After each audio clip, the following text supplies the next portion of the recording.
Okay, this video will illustrate how to create calendar contact appointments or for leads accounts in BCM. I was asked this question before. How can I make certain things like a kind of like a to-do list maybe, or to remind myself through the calendar that I have to do something that pertains to a contact, a lead, or an opportunity.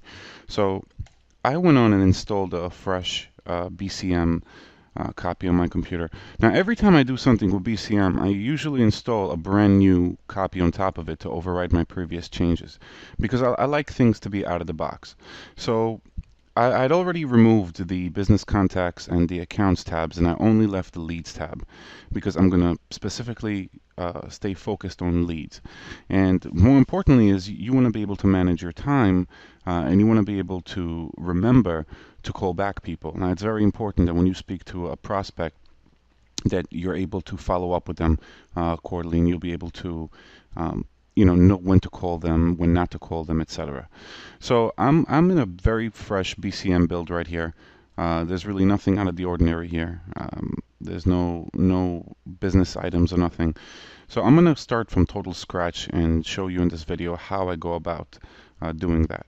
So I'm going to go to my Business Contact Manager tab in Leads, and I'm going to create a new lead. And in this case, I'm going to create myself as a lead. What a better example than use myself. So I'm going to just type in some information about me as if I'm on the phone with a client and I'm taking the client's information. There's no account linked right now. Now, when you customize this, you may find that not all these fields are suitable. You may want to change the fields. You may want to add different ones. You may want to create different relationships. At some points, just like Salesforce, you may want to have a company. For example, I can use Danger Studio as a company and have myself be a contact or a lead from that company. But in this case, I'm not going to fill this in. Let me just quickly put my email address in here. And I'm going to add my web address.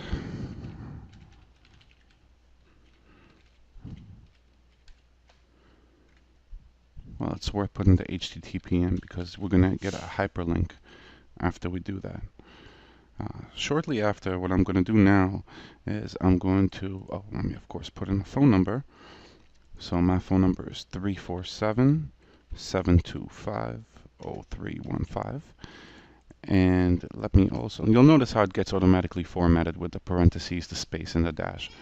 Now let me put in here a address.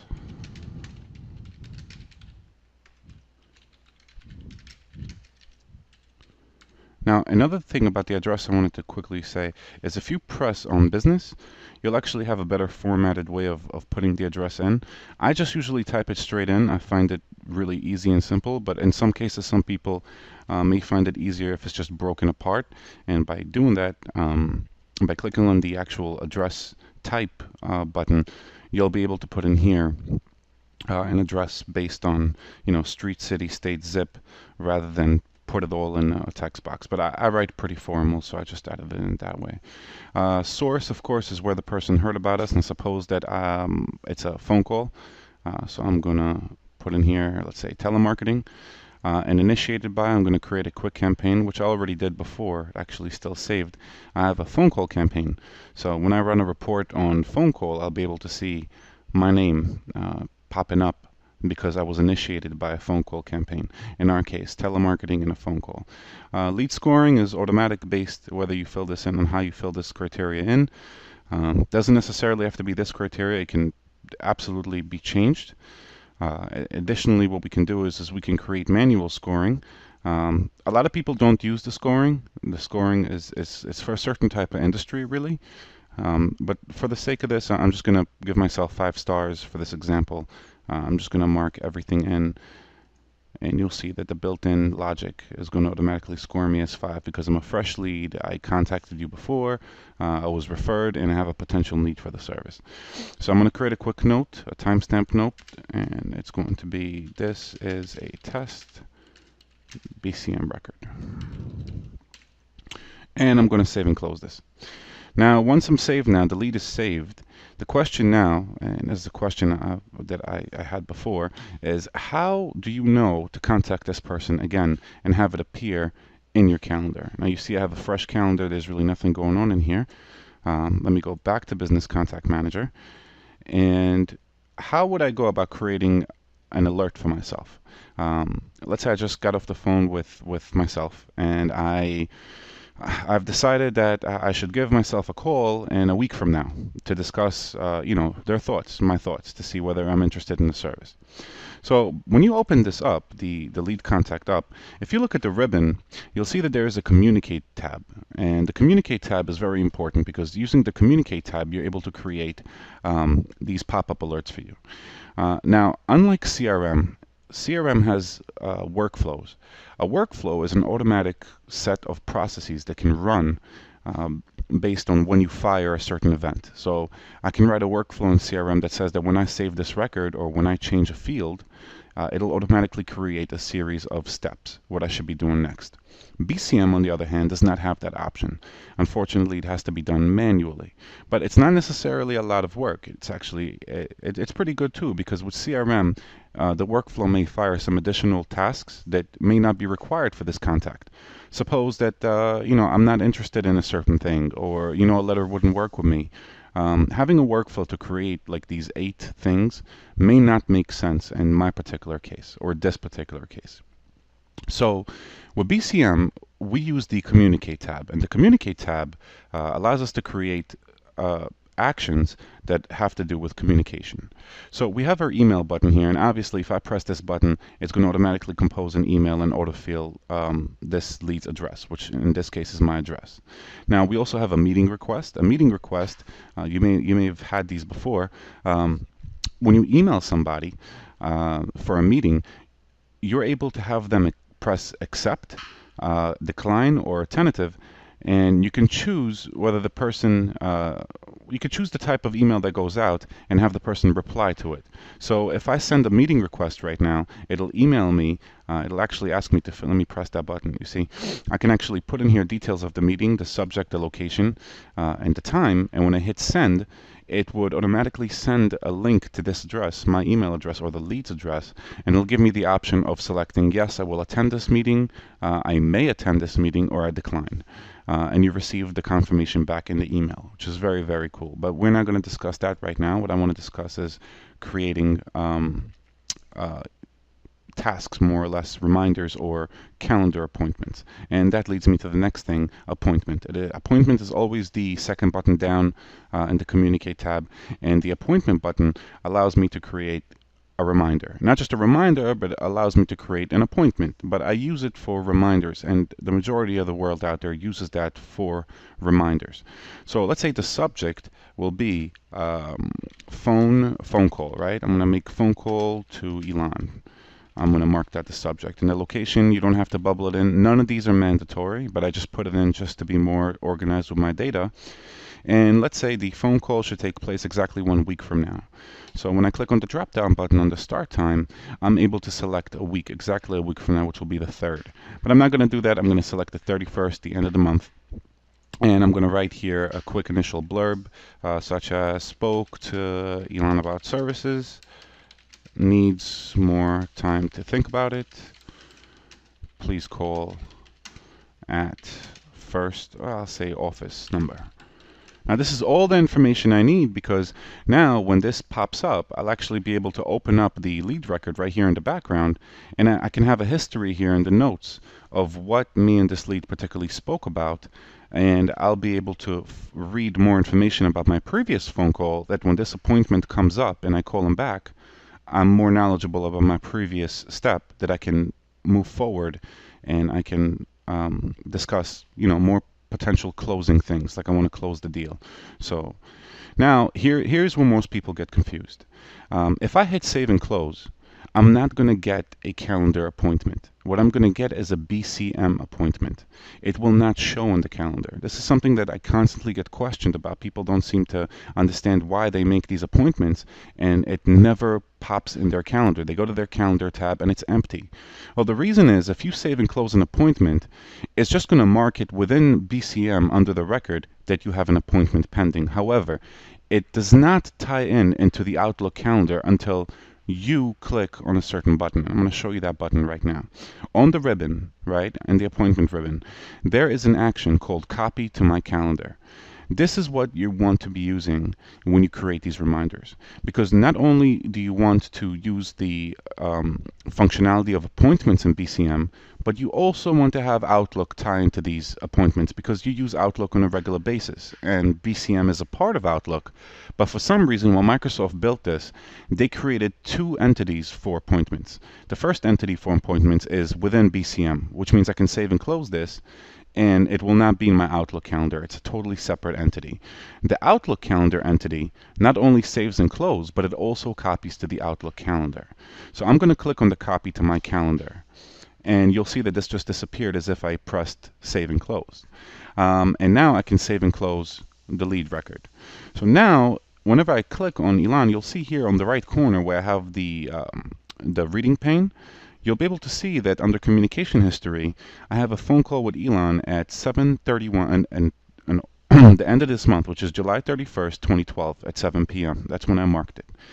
Now, if I go to my calendar in Outlook now, you'll see that I have a brand new entry here, which is a phone call to Elon. You know what I mean? It totally copied it in, and it set this in for me, and now I'm able to do this with as many contacts as I can, and I can create additional appointments to pre-fill additional things in here.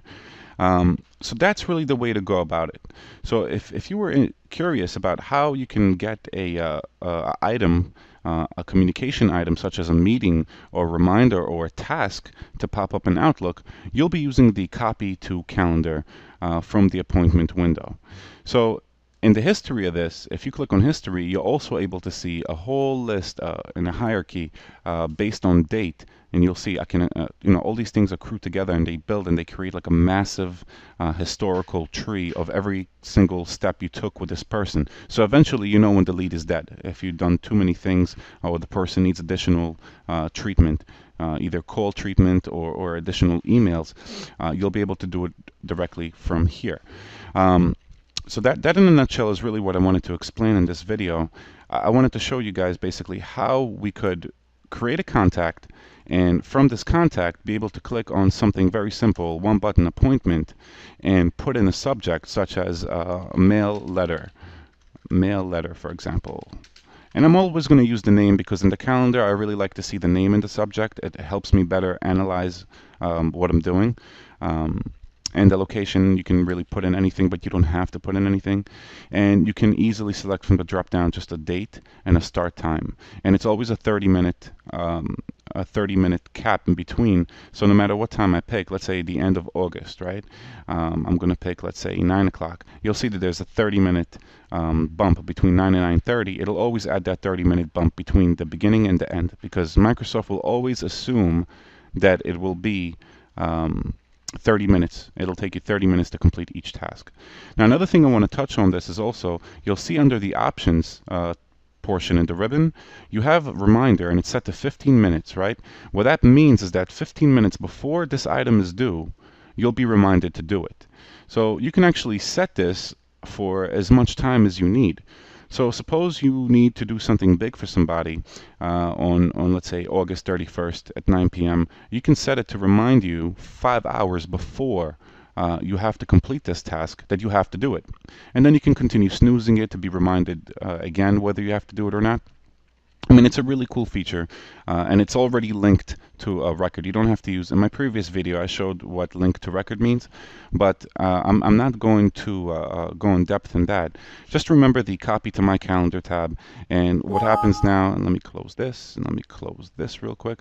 What happens now is that in calendar, you're going to have these appointments set in here, so I can just click it, and you'll see some information.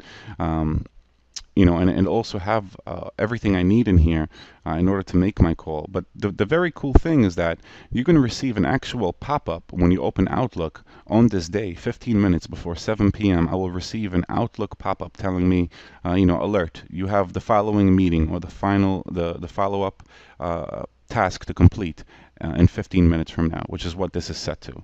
And I can always change the reminder duration. I can go to 30 minutes. I can go to an hour. I could do multiple things. So this is a very, very cool thing. And to answer the person's question who had reached me about this, who inspired me to make this video, suppose you have multiple tasks per person, right? And it's not just a phone call you want to initiate, but you also want to mail them a letter. You want to add them to a mailing list. You want to do whatever it is that you want to do with a certain person, and you need multiple appointments.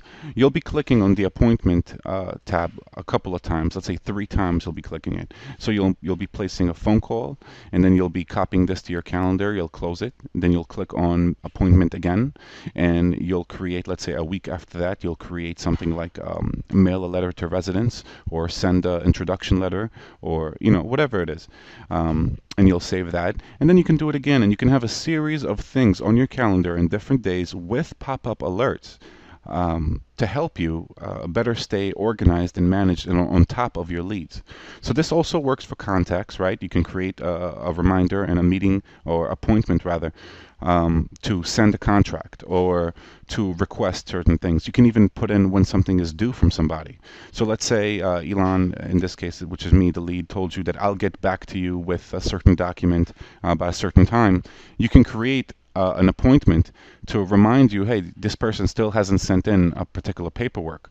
And you can always update these things directly from BCM. You can just click on the History tab under Show, and you can delete and add. You can actually add new things in here and delete them as well. So you can create new items, you can remove items, like I said, and it's a very, very cool thing, and it's a very, very nice thing to stay organized and on top of your information.